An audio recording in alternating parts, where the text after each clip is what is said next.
Everybody, this is Harriet from the More Wine and Music podcast. I am your host, Harriet Westmore. Welcome to season 3, episode number 33 of the early 50s genre. Before we get started, I want everybody to hit that like, hit that subscribe, hit that share button, and become a member, become a regular listener to the More Wine and Music podcast. If you want to hear past episodes, you can go to www.morewineandmusic.com. That's more, MOORE, music, wineandmusic.com.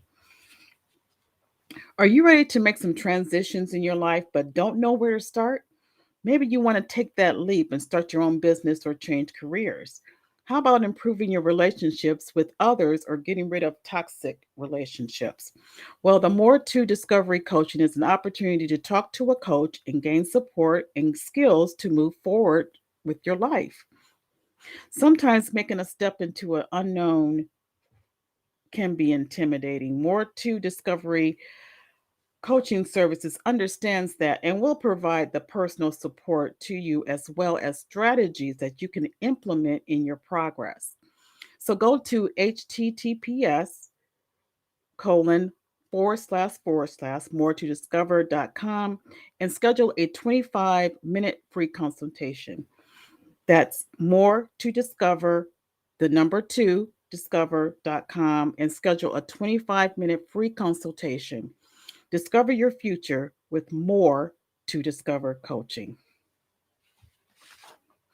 All right, today's episode is going to be about a short-lived but very impactful artist that came from the 50s. He was an R&B artist, but unfortunately his life was cut short due to a tragic accident.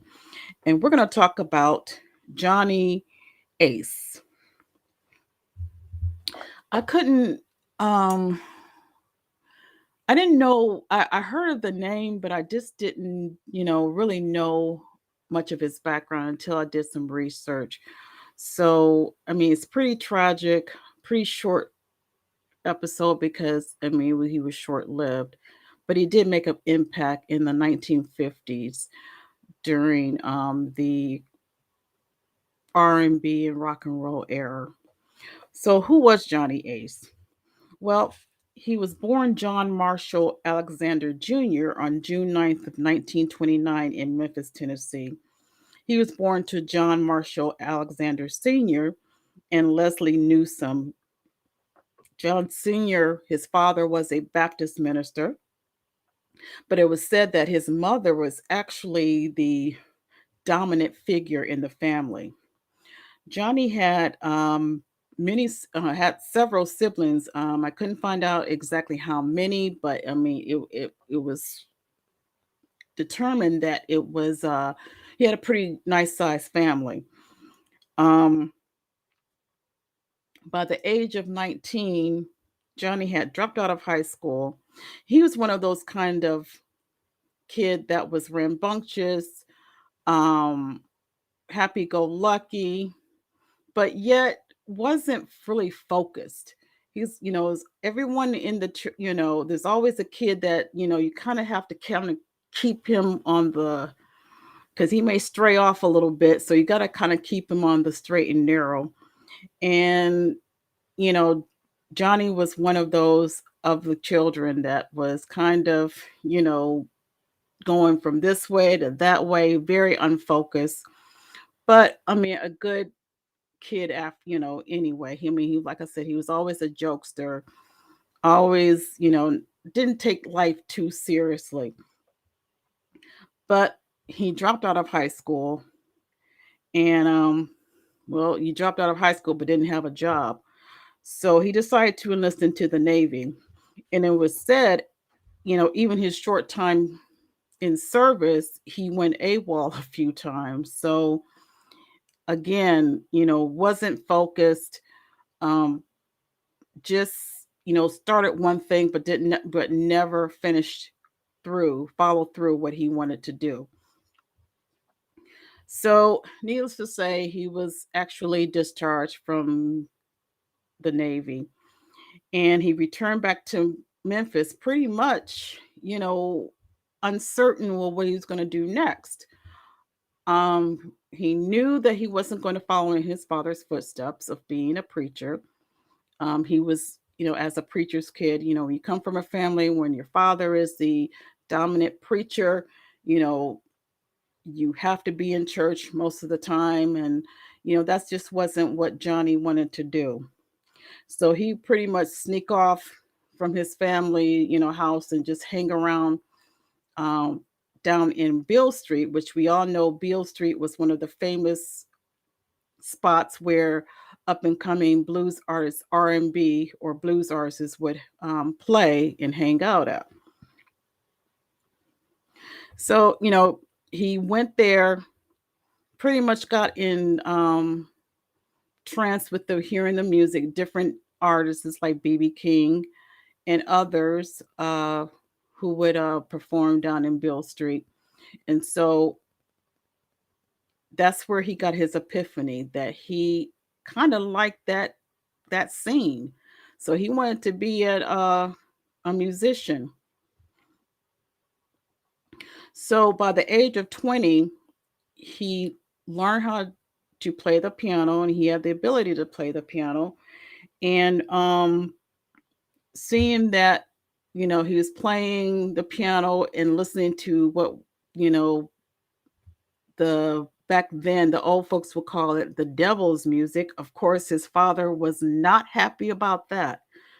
But he still, nevertheless, Johnny still would, sit around and just listen to the sounds of Beale Street. He actually became good enough to where he taught himself to play, and he joined the band that was called at the time called the Beale Streeters. And this band was actually formed by entertainers like BB King, Bobby Blue Bland, along with Junior Parker and Earl Forrest and Roscoe Jordan. They're the one that formed this band because this band would play as their backup, and Johnny was a part of that band. So by the time of the year of 1948 that came around, Ike Turner, which we all know who Ike Turner was working for this recording company called Modern Records. And he was actually a talent scout. Sorry, he was a talent scout, and so he noticed Johnny's playing. And he liked the way how he plays, so he asked Johnny to record a song for him. Um, at his because Ike was at the time was forming his own record label, and so Johnny recorded a song for Ike for his own record label. And you know, after that, Johnny really got the bug of wanting to be an entertainer. That was in 1948. However, in 1949, he met a young girl named Lois Palmer. Lois Palmer. Uh, I'm sorry, Lois Jean Palmer. And Lois, she was only a freshman. She was like 16 years old, right? So she was still in high school. By this time, Johnny was like 21 and she was 16. And they kind of had to keep their relationship on the down low. So really, no one knew that they were dating until she became pregnant. She became pregnant. So obviously, you know, everybody's, knew that both their parents knew that, they were dating. So something had to be done. And of course, back in the day, what you do, you get married. So in 1950, on July 17th, the young couple became married. Um, like I said, she was around 16 years old and he was 21. Well, of course, Johnny being a sometime musician, he really didn't have any money to support his new wife, and now a son, their first child, who was a son named Glenn Alexander. So he decided to move his wife and young son into his parents' home. But the catch was, because Johnny was playing that devil's music, his father would not allow him to come and live in his home. While he was playing the devil's music, he was not allowed to uh, be in the home. So while his wife and child was in the home, Johnny had to go live somewhere else. And so he actually lived in a local hotel that was near, the family, near his parents' house. So, he had to do that for a while he was playing. And soon after, the young couple had a daughter named Janet. But, again, even though he had a wife and two children by this time, the entertainment bug just still would not let him go. And so it was around this time he was still being the Beale Streeters, but BB King and later Bobby Bland, they decided to pack up and leave Beale Street, the Memphis area, and move outside of Tennessee. They moved to the West Coast. I know it said that BB King decided to move to LA at that time. And so um, Johnny decided to take over the band as a band leader. And so he became the band leader of the Beale Streeters. Okay. And this was around 1950, 1951. While playing briefly with the band, the Streeters, he decided, he was pretty much done with that, and he wanted to go solo and do his own thing. And so he caught the eye of a guy named David James Mattis, who was actually had his own recording company called Duke Records. So he was impressed with Johnny and wanted Johnny to sign on to his record label, which he did. And he played and record for Duke Records. Now, incidentally, David James was also the program director for the local R&B station WDIA in Memphis.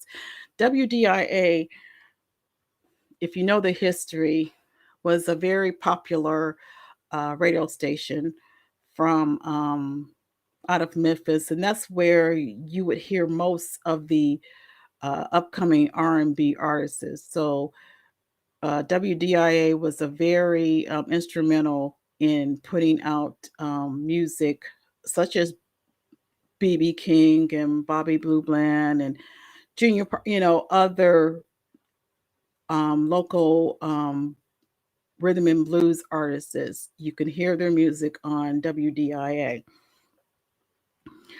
And it was at this point that when he signed on to Duke Records, he was given a stage name, or there's a little bit of controversy. Some says that David Mattis himself gave him the name Ace, but Johnny's brother said that no, that Johnny himself named named himself Ace, and so this was used as his stage name. So from here on out, I'm going to call him Ace. Well, while recording with Duke Records, he really became popular.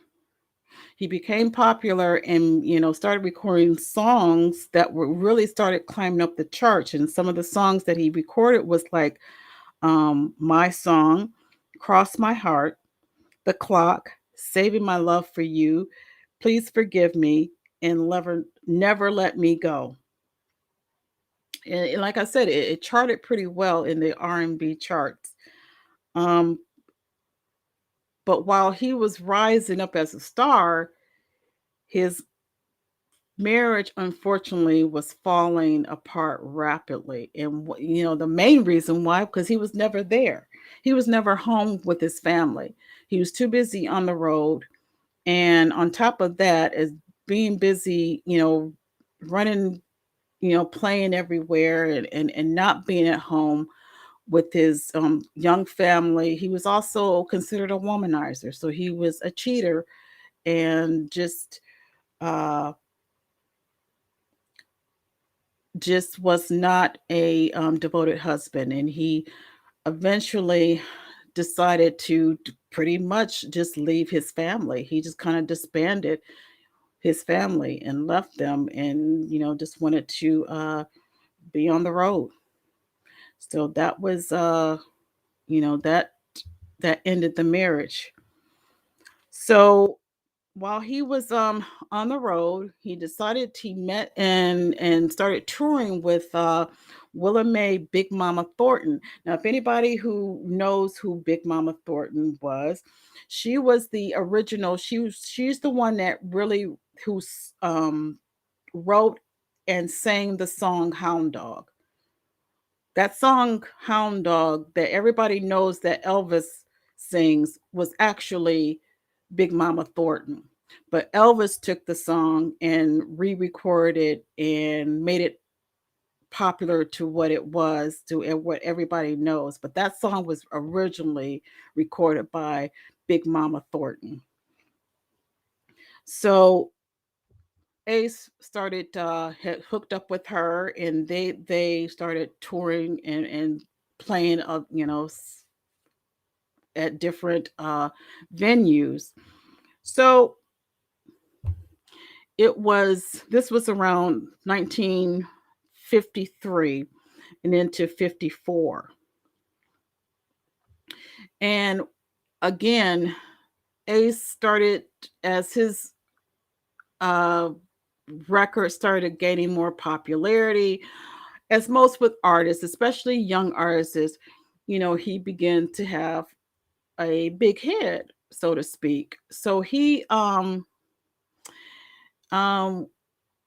was very, cocky, as any young kid who, started to gain a little notoriety. So he was, as we say in the street, was, starting to get brand new.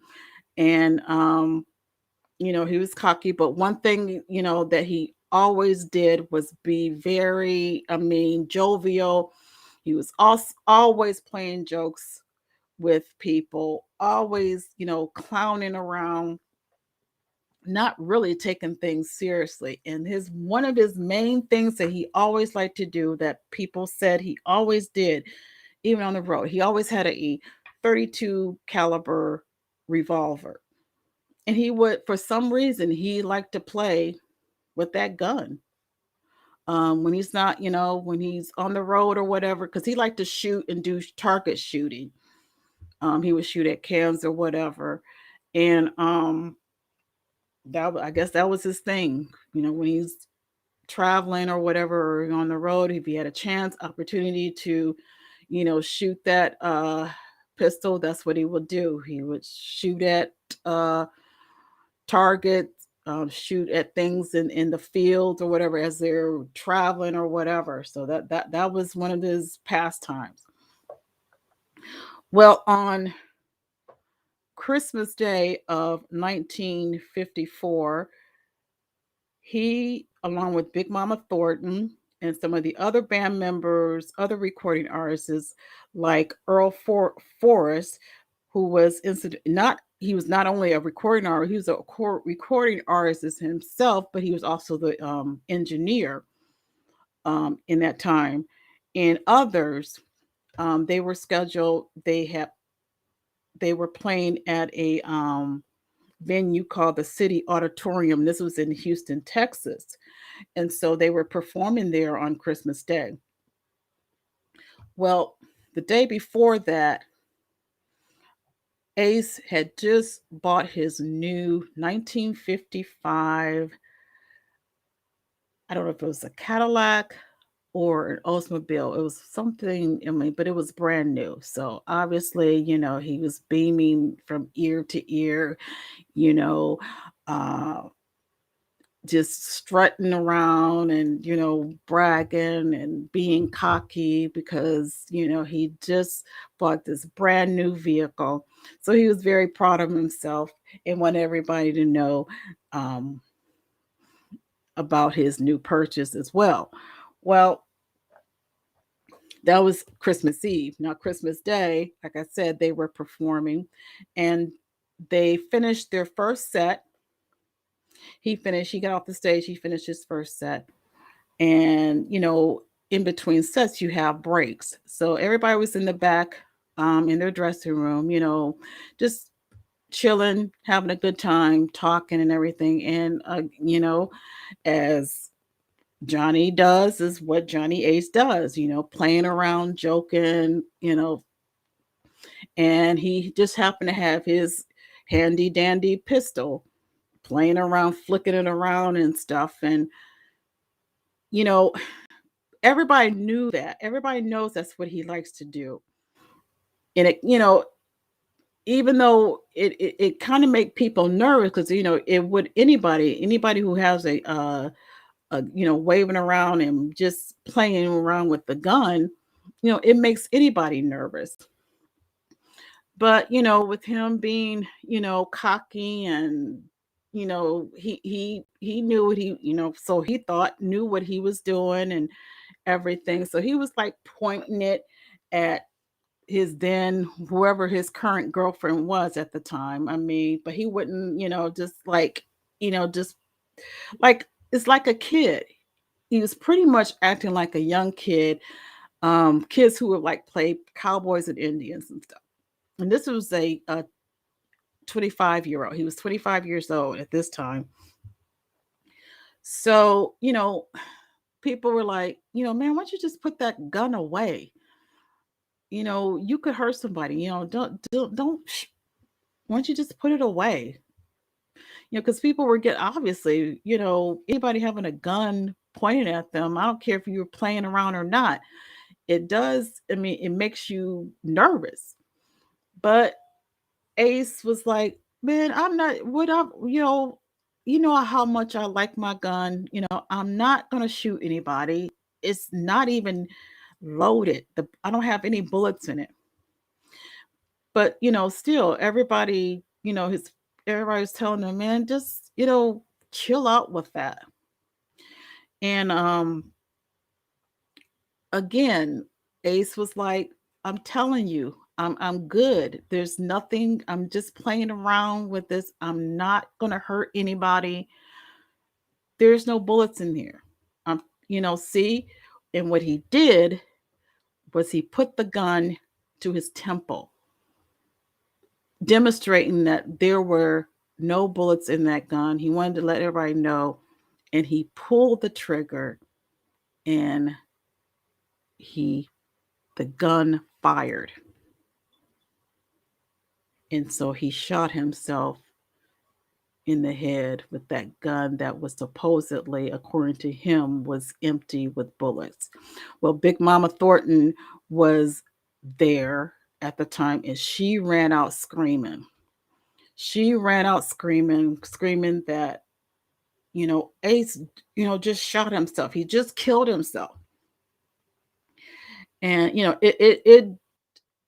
it was a shock to everybody. It was, I mean, you didn't, obviously, you never would see something like that coming. But then again, anybody who's, playing around with a gun like that, it was, it could definitely happen. And it did. And so, unfortunately, this young man by sheer accident took his own life by being careless. Now, there were, stuff like that. There was always rumors coming out. Um, they said that he was playing Russian roulette, and he obviously was clicking around with the revolver and the chamber, and kept clicking it and kept clicking it, and then it went off. But that's not from based on people who was actually there. They insist that's not what happened. He wasn't playing Russian roulette. He actually, just was trying to show people that that there was nothing to worry about, that there was no bullets in the chamber, in the revolver at all. But and he was when he put his that gun to his head, and to demonstrate, to show people, see, there's nothing, the gun is empty. And when he pulled that trigger, obviously there was that one bullet, you want to call it the Barney bullet, the Barney five bullet that was in the chamber. uh it went off, and it tragically took his life. So Ace was buried on January 2nd, 1955, at Claiborne Temple AME Church in Memphis. His body was taken back to Memphis, and he is now buried at the New Park Cemetery in Memphis. So this is a tragic story. Again, it's one of those stories of who knows how far he would have came in his lifetime, how his career would have went um, in his lifetime had he have still, lived. It is also a lesson that, don't play with guns, period. Just, I can tell you from experience, because I do, I am a concealed carry holder, that, when I shoot, always make sure that that slide lock is to the back, and I double check and make sure there are no bullets in the chamber. But as you're being taught, as any firearm instructor tells you, still treat that gun as if there is a bullet in there. Always treat it as if there is a bullet, even though you double check and see that the chamber is empty, and you have that slide lock back. This is as a automatic. But if you look at your from a revolver, which I've never shot a revolver, but you know, uh, looking at into making sure all the bullets are not there. But still treat it as if there are bullets there. There is still a bullet, there. And just it's just tragic. He was 25 years old, still acting like a kid somewhat, and being just careless. It was just a careless unnecessary accident. So that's the story of Johnny Ace Alexander.